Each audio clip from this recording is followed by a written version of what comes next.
અરવલ્લી જિલ્લાના મોડાસા તાલુકામાં ગ્રામ પંચાયતોની ચૂંટણીઓ દરમિયાન એક નોંધપાત્ર ઘટના બની છે.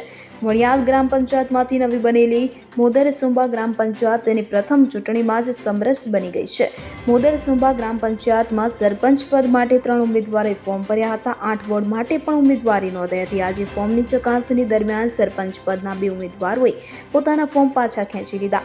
વોર્ડના ઉમેદવારોએ પણ તેમના ફોર્મ પરત કર્યા હતા. ગ્રામજનોએ ચૂંટણીમાં થતા બિનજરૂરી ખર્ચને ટાળવા અને વર્ગ વિગ્રહને દૂર કરવા આ નિર્ણય લીધો છે. સાથે જ સરકાર દ્વારા સમરસ ગ્રામ પંચાયતોને મળતી વધારાની ગ્રાન્ટનો લાભ મેળવવાનો પણ હેતુ છે. સમરસ થયા બાદ ગ્રામજનોએ ગુલાલ ઉડાડી અને મીઠાઈ વહેંચીને વિજયોત્સવ મનાવ્યો. નવા ચૂંટાયેલા સરપંચે ગામના પાયાના પ્રશ્નો ઉકેલવાની ખાતરી આપી છે.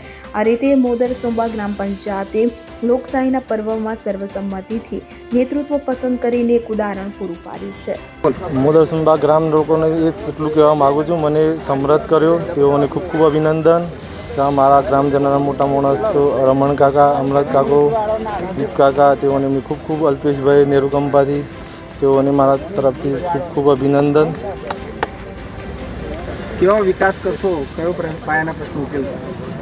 વિકાસમાં તો એવું છે, જે પ્રશ્નો જનતાના પ્રશ્નો તો રોડ, પાણી, લાઇટના, ગટર લાઇનના, આવા પ્રશ્નો, રસ્તાના, લાઇટના પણ સોલિડ્સ થોડા અમુક એક બે ઘરોમાં લાઇટ બી નહીં, તેના બી પ્રશ્નો સોલ્વ કરીશ.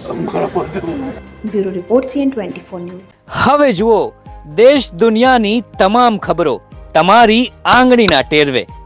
ઉઠાવો મોબાઈલ અને Google Play Store પરથી ડાઉનલોડ કરો અમારી CN24 ન્યૂઝ મોબાઈલ એપ.